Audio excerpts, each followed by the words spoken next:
दोस्तों, आज की कहानी आपको सोचने पर मजबूर कर देगी। अक्सर हम कई मौकों पर कुत्तों का नाम लेकर मिसाल दिया करते हैं। किसी को गाली देते हैं तो कुत्ते का नाम जुबान पर आता है। गाली आदमी को देते हैं पर नाम कुत्ते का बदनाम होता है। क्या कुत्ता इतना गया गुजरा जीव है? हमने उसे कभी खिलाने पिलाने के बारे में तो नहीं सोचा, चाहे कितने ही दिन से भूखा द्वार पर पड़ा हो। लेकिन हमें कभी उसका नाम इस्तेमाल करने में लज्जा नहीं आई। आपसे निवेदन है, 5 मिनट का समय निकालकर इस कहानी को जरूर सुन लेना, शायद आपकी सोच बदल जाए। एक गांव में सुरेश नाम का लड़का रहता था। वह बहुत परेशान था। वह बस यही सोचता रहता कि मैंने पिछले जन्म में क्या पाप किया था जो मुझे अभी भुगतना पड़ रहा है। एक दिन उसे पता चला कि गांव से कुछ दूर एक महात्मा रहते हैं जो सबकी समस्या सुनते हैं। अगले दिन सुरेश उस महात्मा से मिलने के लिए निकल गया। वह पहुंचकर सुरेश ने देखा कि महात्मा अपने आश्रम में कुछ लोगों को उपदेश दे रहे थे। तभी सुरेश ने महात्मा को प्रणाम किया और कहा, गुरुदेव, मेरे मन में एक प्रश्न उठ रहा है। महात्मा ने कहा, भंते निसंकोच होकर पूछो, आपके मन में वह कौन सा प्रश्न उठ रहा है? तब सुरेश ने कहा, गुरुदेव, मैं यह जानना चाहता हूं कि कुत्ते को एक टुकड़ा रोटी खिलाने से मनुष्य को कौन सा फल मिलता है। तभी महात्मा ने बताया, अगर मनुष्य कुत्ते को रोटी खिलाने के 8 फायदे जान जाए तो कभी दुखी नहीं होगा। भंते कुत्ते को एक टुकड़ा रोटी खिलाने से मनुष्य को 8 फायदे होते हैं तथा जो भी मनुष्य इन फायदों के बारे में जान जाता है उसका जीवन धन्य हो जाता है और उसको जीवन में कभी दुखों का सामना नहीं करना पड़ता है। जो भी मनुष्य पृथ्वी लोक पर कुत्ते को एक टुकड़ा रोटी खिलाता है उसे 8 फायदे होते हैं और वह जीवन भर सुखी रहता है और उसे मृत्यु के बाद मोक्ष की प्राप्ति होती है। महात्मा ने कहा, भंते, तुम्हें एक कहानी सुनाता हूं, ध्यान से सुनना, फिर तुम्हें सब पता चल जाएगा। एक समय की बात है। एक काले रंग का कुत्ता था। वह बहुत ही लाचार था और भूखा प्यासा था। वह गांव में सभी के घर घर जाता था, परंतु उसे कोई भी व्यक्ति रोटी का एक टुकड़ा भी नहीं देता था। वह भूख के मारे इधर उधर घूमता रहता। एक दिन वह गांव के बाहर नदी के किनारे एक ऋषि के आश्रम पर पहुंच गया और ऋषि से कहने लगा, हे मुनिवर, मुझे लगता है आप बहुत ही विद्वान तथा ज्ञानी हैं, इसीलिए मैं भूखा प्यासा आपके पास आया हूं। कृपा करके आप मुझे एक टुकड़ा रोटी का दे दीजिए, जिसे मैं खाकर अपनी भूख को शांत कर लूं। तभी वह ऋषि कहते हैं, हे स्वान, क्या तुम्हें गांव में एक टुकड़ा रोटी का किसी ने नहीं दिया जिसे तुम खाकर अपनी भूख मिटा सको? वह कुत्ता ऋषि से कहता है, हे मुनिवर, मैं आपको क्या बताऊं, आप मेरी बातों पर विश्वास नहीं करोगे। तभी वह ऋषि कहते हैं, स्वान तो बताओ, तुम्हारी बातों पर मैं विश्वास अवश्य करूंगा, मुझे तुम बहुत ही लाचार दिखाई पड़ते हो। तभी वह कुत्ता कहता है, ठीक है मुनिवर, मैं आपको अपनी बीती बताता हूं। कुत्ता ऋषि से कहता है, हे मुनिवर, दुनिया के लोगों, हम पर रहम करो। हमारा कोई घर नहीं होता है, कोई आसरा नहीं होता है, कमाकर खाना हमें नहीं आता है, हमें वस्त्र भी पहनने का ज्ञान नहीं है, इसलिए सर्दी गर्मी और बरसात में हम ऐसे ही घूमते रहते हैं। हमें पढ़ना लिखना भी नहीं आता। मुनिवर, आपकी तरह हमें अनुशासन नहीं आता, हमें आपकी तरह बोलना नहीं आता। यह हमारा दुर्भाग्य ही समझिए, परंतु हमें आपकी तरह भूख भी लगती है। चोट लगने पर हमें आपकी तरह पीड़ा भी होती है, हमें आपकी तरह रोना भी आता है। बस इन्हीं 3 कामों में हम आपकी बराबरी करते हैं, इसलिए हम पर दया दिखाइए, हमें और कष्ट मत दीजिए। ईश्वर ने तो हमें वैसे भी कष्ट देकर ही भेजा है, ऊपर से आप लोग हमें परेशान करते हैं। हम आपकी तरह मनुष्य नहीं हैं, हम पराधीन जीव हैं। जब हमारा जन्म हुआ उस समय हमारे आंख कान बंद थे। कह नहीं सकते कि उस समय आपके जन्म पर जैसे नाच गाना होता है, बाजे बजते हैं, खुशी मनाई जाती है, हमारे जन्म पर भी यह सब हुआ होगा। हमारे जन्म पर किसने खुशी मनाई होगी? हम जिस बिछौना पर थे वह रुई का नरम तो था, सर्दी बिल्कुल नहीं लगती थी। मैं मन में सोच रहा था कि किसी बड़े घर में पैदा हुआ हूं, लेकिन जब हमारी आंख खुली तो मैंने देखा कि हमारी माँ, जिसे आप लोग कुतिया बोलते हो, वह अपने 5 बच्चों को छाती से चिपकाकर एक राह के ढेर में पड़ी थी। हम 5 भाई थे, बाकी 4 भाई तो लाल और भूरे रंग के थे। मैं अकेला ही काले रंग का था, सबसे छोटा मैं ही था, इसलिए कमजोर था मेरी माँ। हम लोगों के पास कम ही आती थी। क्योंकि उसे भी अपने भोजन की व्यवस्था करनी पड़ती थी। यदि वह ना खाती तो हमें दूध कहां से पिलाती। उस एक मां पर हम 5 भाई निर्भर थे। वह बेचारी अपने भोजन के लिए इधर उधर दौड़ती रहती थी। कभी भोजन मिल भी जाता था, कभी नहीं भी मिलता था, लेकिन वह हमेशा हम 5 का बड़ा ख्याल रखती थी। आखिर वह हमारी मां थी। वह रात भर जागकर गांव की रखवाली करती थी। किसी की मजाल नहीं थी कि कोई अनजान आदमी बुरी नीयत से गांव की तरफ भी झांक जाए। दूसरे गांव के कुत्ते भी हमारी मां के डर से गांव में नहीं आते थे। गांव के किसी किसान के खेत में कोई जानवर खड़ी फसल खाने आते तो हमारी मां उसे दौड़कर भगा देती। गांव वालों के लिए इतना सब करने के बाद भी कोई मनुष्य तो हमारी मां को भोजन तक नहीं देता था। भोजन के लिए हमारी मां को मजबूर होकर छीना झपटी करनी पड़ती थी। कई बार तो लोग उसे लाठी डंडों से पीट पीट कर भगा देते थे। बेचारी उस दिन भूखी प्यासी रहकर पेट की आग से जलती रहती थी। वह कहता है, हे मुनिवर, आखिर भूख तो हमें आपकी ही तरह लगती है। ऊपर से उसे अपने 5 बच्चों की चिंता भी लगी रहती थी। आखिर मां जो थी, भूख उसे चैन से बैठने नहीं देती थी और गांव वालों का भी उसे देखकर हृदय नहीं पसीजता था। तो बेबस होकर उन लोगों के घरों में चोरी से घूमना पड़ता था और खाने की कोई चीज मिल जाती तो उसे खाकर अपने पेट की आग बुझा लेती थी। कई बार तो लोग उसे खाने की वस्तु ले जाते हुए देखते तो लाठी डंडे लेकर उसके पीछे पड़ जाते। कुछ निर्दय लोग तो कई बार उसे घर के अंदर बंद करके पीटते थे। हमारी मां का बुरा हाल कर देते थे। फिर वह कुत्ता आरशी से कहता है, हे मुनिवर, हमारी मां ने क्या बिगाड़ा था? उसने सिर्फ अपने पेट के लिए भोजन ही तो चुराया था। चोरी करने का हमें कोई शौक नहीं है, पर पापी पेट हमें यह सब करने के लिए मजबूर कर देता है। एक दिन की बात है, बड़ी जोरदार बरसात हो रही थी, ओले पड़े थे, ठंडी हवा चल रही थी। उस ठंड में ठिठुरकर हमारे 3 भाई मर गए। उस दिन हमारी मां बहुत रोई थी, लेकिन मनुष्य हमारी पीड़ा को नहीं समझा क्योंकि उसके बच्चे थोड़े ही मरे थे। फिर वह कुत्ता कहता है, हे मुनिवर, अब हम सिर्फ 2 भाई रह गए थे। हमारी मां हम दोनों की अच्छे से देखभाल करने लगी।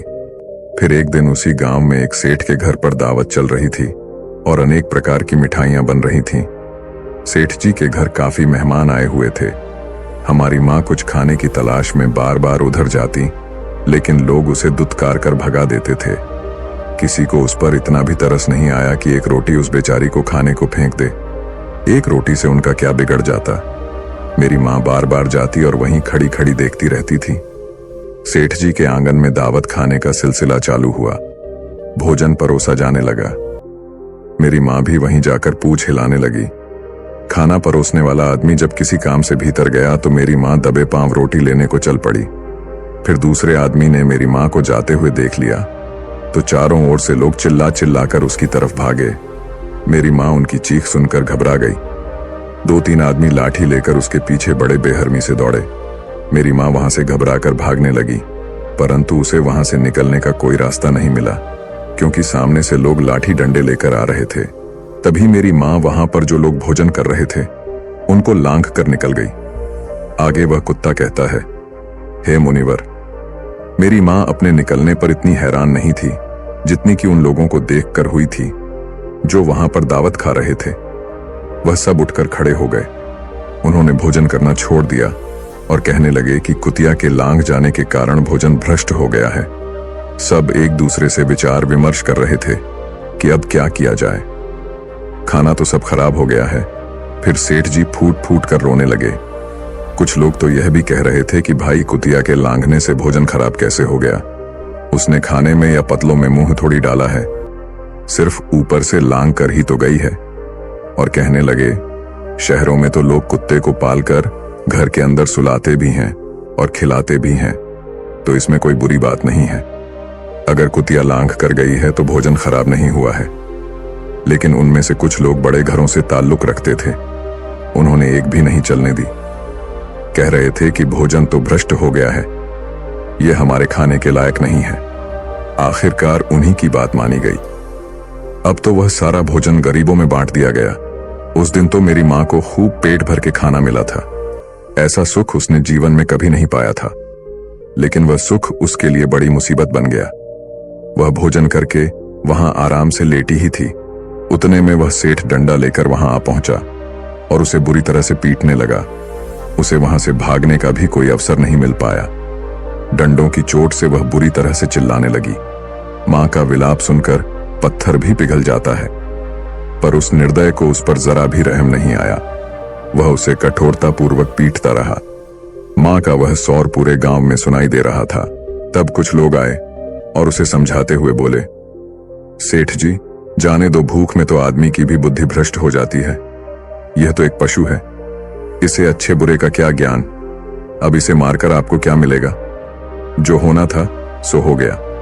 लोगों के समझाने के बाद उसने हमारी मां को पीटना बंद किया। फिर बड़ी मुश्किल हालात में वह हमारे पास आई। मां ने आकर सारी कहानी हम दोनों भाइयों को सुनाई। हमने सोचा कि कितना कष्ट भरा है। हम कुत्तों का जीवन। आदमी एक रोटी के टुकड़े के बदले एक चोर के जितना पीटता है, बेकार है।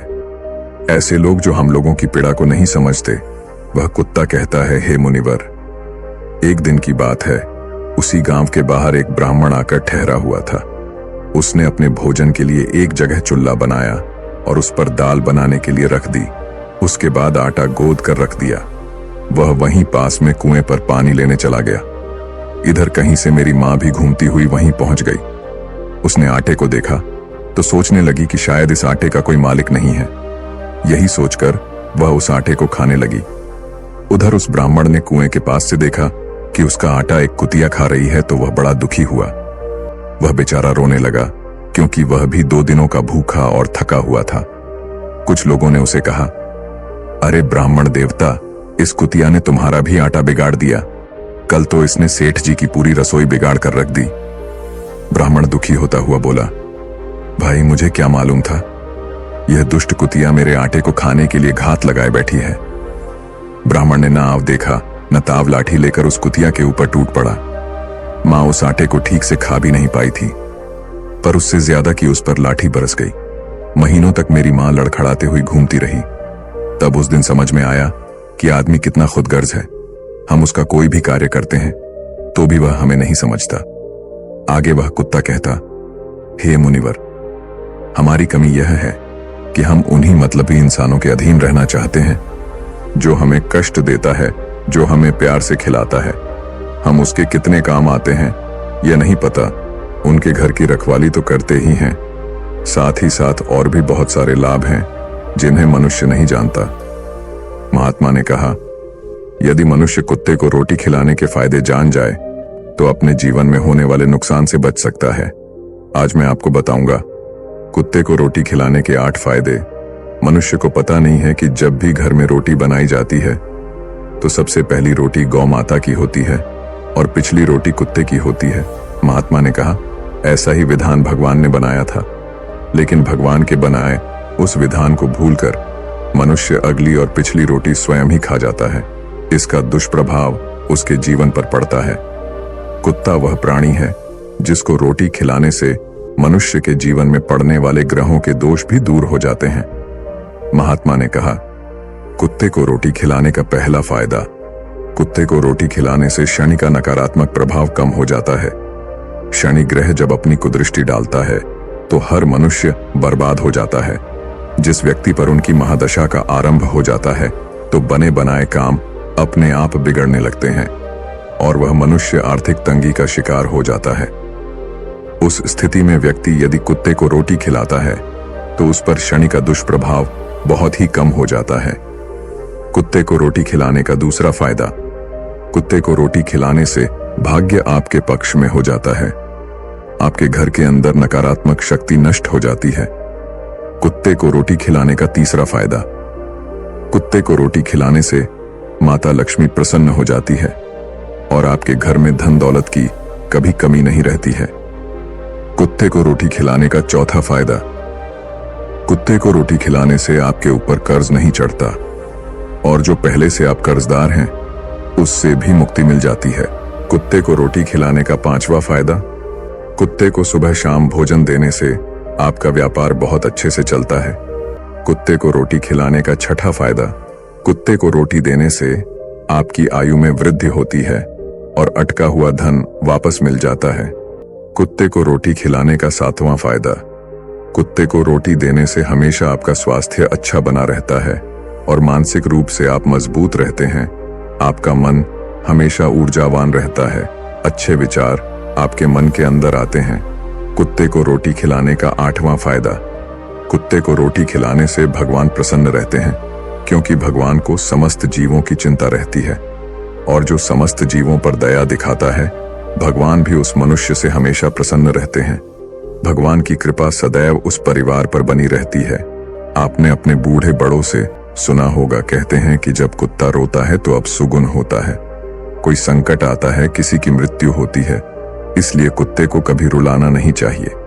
इस प्रकार से महात्मा ने सुरेश को कुत्ते को रोटी खिलाने के 8 फायदे बताए और जो भी मनुष्य कुत्ते को रोटी खिलाता है तो उसे इन 8 फायदों का फल प्राप्त होता है। तो दोस्तों, कैसी लगी आपको ये कहानी? आप हमें कमेंट सेक्शन में जरूर बताना और अच्छी लगी हो तो इस चैनल को सब्सक्राइब जरूर कर लेना। तो चलिए मिलते हैं ऐसी ही कोई नई कहानी में। तब तक के लिए अपना ख्याल रखें। धन्यवाद और नमो बुद्धाय।